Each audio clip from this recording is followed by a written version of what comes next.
আপনাদের প্রত্যেককে ওয়েলকাম বাংলার খবর অফিসিয়াল ইউটিউব চ্যানেলে। তো আপনারা প্রত্যেকেই জানেন যে পশ্চিমবঙ্গ সরকারের খুবই গুরুত্বপূর্ণ একটি প্রকল্প রয়েছে, যেটির নাম হচ্ছে যুবশ্রী প্রকল্প।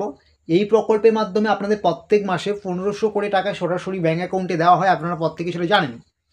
তো আপনাদের ইতিমধ্যে গত 6 মাসের টাকা ব্যাঙ্ক অ্যাকাউন্টে সরাসরি ক্রেডিট করানো হয়েছে পশ্চিমবঙ্গ সরকারের পক্ষ থেকে। তো আরও যে 6 মাসের টাকা আপনাদের বাকি রয়েছে, এটা আপনাদের দেওয়া হবে অ্যানেক্সার 3 ফর্ম সাবমিট হয়ে যাওয়ার পরে। খুব শীঘ্রই আরও আপনাদের অ্যানেক্সার 3 ফর্ম সাবমিট শেষ হলেই টাকা দেওয়ার প্রসেস চালু হবে। তো আপনাদের কিন্তু অ্যানেক্সার 3 ফর্ম সাবমিট না করা থাকলে টাকা ঢুকবে না, আপনারা প্রত্যেকে জানেন। তো আপনাদের অনেক দিন আগে থেকে অ্যানেক্সার 3 ফর্ম ফিল আপ প্রক্রিয়া চলছিল। যারা আপনারা অনলাইনে অ্যানেক্সার 3 ফর্ম প্রক্রিয়াটিতে অংশগ্রহণ করতে পারেননি, এর জন্য আপনাদের পরবর্তীতে আরেকটা চান্স দেওয়া হয়েছে, সুযোগ দেওয়া হয়েছে। তো এই অ্যানেক্সার 3 ফর্ম সাবমিট করা নিয়েই আজকের একটি গুরুত্বপূর্ণ আর্জেন্ট আপডেট আমরা আপনাদের কাছে শেয়ার করব। অবশ্যই আপনারা ভিডিওটি স্কিপ করবেন না, একদম শেষ পর্যন্ত দেখবেন। তো আপডেটটি কি, তার জন্য আপনারা চ্যানেলটিকে সাবস্ক্রাইব করবেন, হোয়াটসঅ্যাপ টেলিগ্রামে যুক্ত হবেন এবং আপনাদের আমরা সরাসরি দেখাচ্ছি যুবশ্রী প্রকল্পের অফিসিয়াল সাইট থেকে আপডেটটি কী রয়েছে।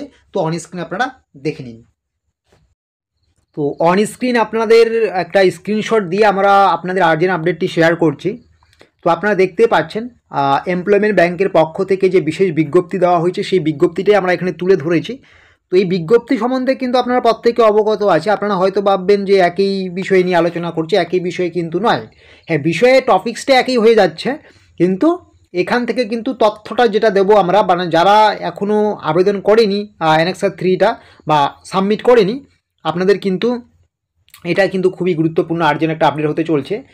যারা অনলাইনে করতে পারেননি, অফলাইনে করবেন ভাবছেন, কিন্তু অফলাইনেও করাটা ভুলে গিয়েছেন বা আপনি ব্যস্ততার মধ্যে এটা যে করবেন তার কোনো আপনার খেয়াল নেই, তো এই ভিডিওটা আপনার জন্য কিন্তু খুবই কার্যকরী হতে চলবে। কারণ এই জন্যই আমি বলছি এই ভিডিওটা খুবই আর্জেন্ট। কী বলা হয়েছে, তো আপনারা যারা অ্যানেক্সার 3 ফর্মটি 2 নভেম্বরের মধ্যে অনলাইনে সাবমিট করতে পারেননি, আপনাদের কিন্তু একটা লাস্ট সুযোগ দেওয়া হয়েছে, সেটা হচ্ছে 28শে নভেম্বর। দেখতেই পাচ্ছেন অন স্ক্রিন যে 28শে নভেম্বরের মধ্যে কিন্তু আপনাদেরকে জমা করতে হবে। তো অবশ্যই এখানে কিন্তু আমি একটা আপনাদের তথ্য শেয়ার করব, গুরুত্বপূর্ণ আর্জেন্ট। আপনারা অনেকে হয়তো ভাবছেন যে প্রথমবারে হয়তো আমরা আপলোড করতে পারিনি বা সাবমিট করতে পারিনি, তার জন্য আমাদের আরেকটা এখানে ডেট দেওয়া হলো 3 নভেম্বর থেকে 28শে নভেম্বর। তো এবারও যদি আমরা সেটাকে সাবমিট না করি, তাহলে আমাদের হয়তো ডিসেম্বরে আরও একটা সুযোগ দেবে, এরকম কিন্তু মোটেও না। বিগত যদি আমরা বছরগুলোতে দেখি, প্রত্যেক বছরে কিন্তু শুধুমাত্র একবার করেই সুযোগ দেওয়া হয়।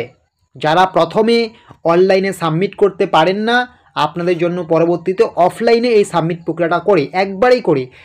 এবারেও যদি আপনি কোনো কারণে অফলাইনে অ্যানেক্সার 3 ফর্মটি সাবমিট না করে থাকেন, তাহলে কিন্তু আপনার যুবশ্রী প্রকল্পের টাকা পাওয়া পুরোপুরি বন্ধ হয়ে যাবে।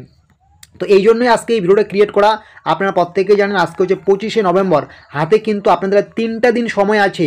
3টা দিন যেহেতু সময় আসে, তার জন্য কিন্তু এই একদম সামনে এসে আমরা আর্জেন্ট ভিডিওটা ক্রিয়েট করলাম। আপনাদের কিন্তু এই 3 দিনের মধ্যে এই কাজটাকে সম্পূর্ণ করতেই হবে, যদি আপনি অ্যানেক্সার 3 ফর্মটি অনলাইনে সাবমিট না করে থাকেন। তো এই আর্জেন্ট ভিডিওটা যারা এখনও অনলাইনে অ্যানেক্সার 3 সাবমিট না করার ফলে যে অফলাইনে যে একটা সুযোগ দেওয়া হয়েছে, এই অফলাইনে অ্যানেক্সার 3 সাবমিটটা করেননি, আপনাদের প্রত্যেকের জন্য গুরুত্বপূর্ণ। তো আপনারা যদি এরকম কাউকে পেয়ে থাকেন বা কারো যদি এখনও অ্যানেক্সার 3 সাবমিট না হয়ে থাকে, আপনি কিন্তু অবশ্যই তাকে ভিডিওটা শেয়ার করে দেবেন। এই ভিডিওটা শেয়ার করলে হয়তো তিনি অফলাইনে সাবমিট করবেন এবং পরবর্তীতে টাকা পাওয়া শুরু করবেন, না হলে কিন্তু সে পরবর্তীতে বড় সমস্যায় পড়ে যাবে।